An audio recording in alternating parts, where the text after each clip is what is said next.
Halo, selamat datang. Kali ini kita bakal bedah tuntas nih gimana caranya mengajukan proposal revitalisasi sekolah. Tujuannya simpel aja kok. Biar semua prosesnya jadi gampang dan jelas buat Anda ikuti langkah demi langkah.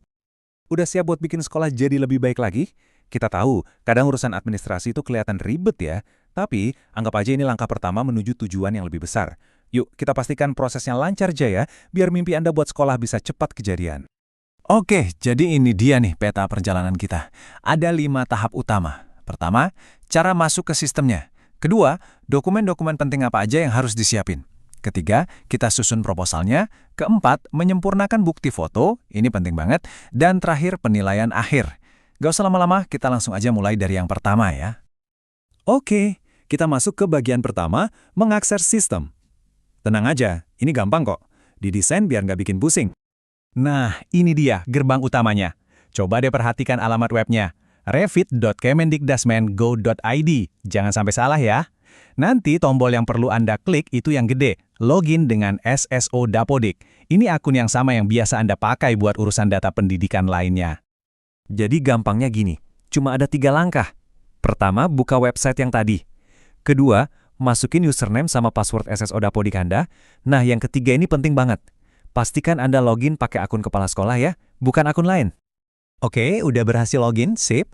Sekarang kita masuk ke tahap persiapan. Kenapa ini penting? Soalnya, kalau semua dokumen kuncinya udah di tangan dari awal, nanti pas ngisi-ngisi data jadi jauh lebih cepat dan nggak ada drama. Jadi gini, sistem ini tuh butuh bukti yang nyata, bukan cuma kata-kata. Buktinya ada 2 jenis, visual dan legal. Makanya, seperti yang bisa kita lihat di sini, yang paling ditekankan itu adalah foto kerusakan yang jelas banget sama dokumen resmi yang membuktikan kalau tanah sekolah itu memang sah milik sekolah. Nah, ini anggap aja kayak daftar belanjaan atau checklist Anda. Sebelum masak proposalnya, pastikan semua bahan ini udah ada. Foto yang ada geoteknya, sertifikat tanah, sama bukti-bukti pendukung lainnya. Kalau ini semua udah siap, saya jamin deh, proses ngisi proposalnya nanti bakal mulus banget. Sekarang kita masuk ke jantungnya nih, nyusun proposal itu sendiri. Yuk kita lihat gimana caranya merangkai semua data dan dokumen yang tadi udah kita kumpulin, supaya jadi proposal yang solid dan meyakinkan. Nah, ini dia dashboard utama Anda. Anggap aja ini kayak kokpit pesawat, pusat kendali proposal Anda. Di sini, Anda bisa lihat semua usulan yang diajukan, dan yang paling keren, Anda bisa pantau langsung status kelengkapan berkasnya. Jadi, Anda pegang kendali penuh. Sistemnya ini pinter loh, dia bakal menyesuaikan diri. Jadi tergantung Anda milih proyek apa, mau bangun baru atau cuma perbaikan, nanti formulirnya bakal beda.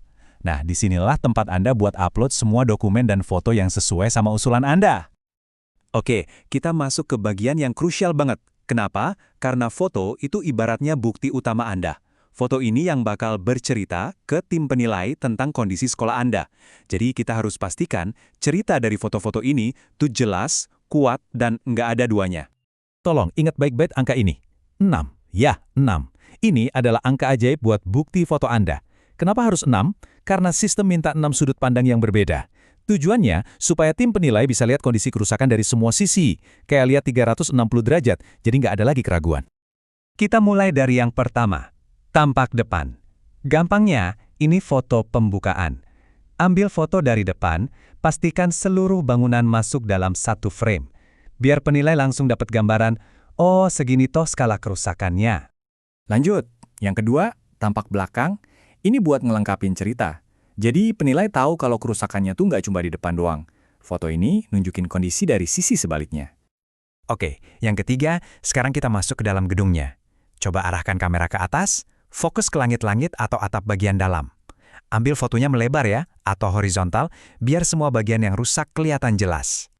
Nah, yang keempat dan kelima ini sepaket, foto dari samping kanan dan samping kiri. Kalau ini udah ada, lengkap sudah. Anda udah kasih bukti visual dari semua sudut. Ini yang namanya bukti 360 derajat, yang susah dibantah. Satu hal lagi soal foto, geotagging. Ini sifatnya wajib, nggak bisa ditawar. Kenapa? Karena ini cara sistem memastikan kalau foto itu beneran diambil di lokasi sekolah. Jadi, sebelum motret, cek lagi HP Anda. GPS-nya nyalain di akurasi tinggi, tanggal dan waktunya setel otomatis, dan kasih izin aplikasi kamera buat akses lokasi. Nah, sebelum di-upload, jangan lupa lakukan cek terakhir. Lihat lagi fotonya, pastikan stempel lokasi, koordinat, sama tanggalnya itu kelihatan jelas, kebaca. Dan juga, jangan sampai fotonya buram atau gelap ya. Kalau penilai nggak bisa lihat kerusakannya dengan jelas, bisa-bisa ditolak. Sayang kan? Oke, kita sudah di garis finish nih. Langkah terakhir, penilaian akhir. Saya tahu, formulirnya mungkin kelihatan, wow, banyak banget ya isiannya. Tapi tenang, jangan panik. Kita bakal bedah satu-satu biar ngisinya jadi gampang. Kuncinya gampang banget, ikutin aja urutan nomornya. Nomor 1, isi data sekolah Anda dulu. Nomor 2 dan 3, nah ini bagian detailnya. Anda masukin data kondisi tiap bagian bangunan. Dari pondasi, atap, dinding, semuanya deh, ikuti aja panduannya. Terakhir, nomor 4, tinggal hitung totalnya di bagian rekap. Simpel kan? Jadi, kalau mau diringkas, inti dari semua ini apa sih? Cuma 2 kata, teliti dan siap. Persiapan yang matang, dokumen yang lengkap, dan foto yang berbicara. Itu semua yang akan bikin proposal Anda jadi kuat dan sulit untuk ditolak. Sebagai penutup, yuk kita ingat lagi kenapa kita repot-repot ngurus ini semua. Di balik setiap lembar dokumen dan setiap klik upload, ada impian besar untuk anak-anak didik kita. Untuk lingkungan sekolah yang lebih baik. Coba bayangkan, setelah sekolah ini direvitalisasi, pencapaian luar biasa apa yang bakal bisa diraih? Nah, itu tadi panduan lengkapnya. Semoga penjelasan ini bisa bikin proses pengajuan Anda jadi lebih lancar ya. Terima kasih sudah menyimak.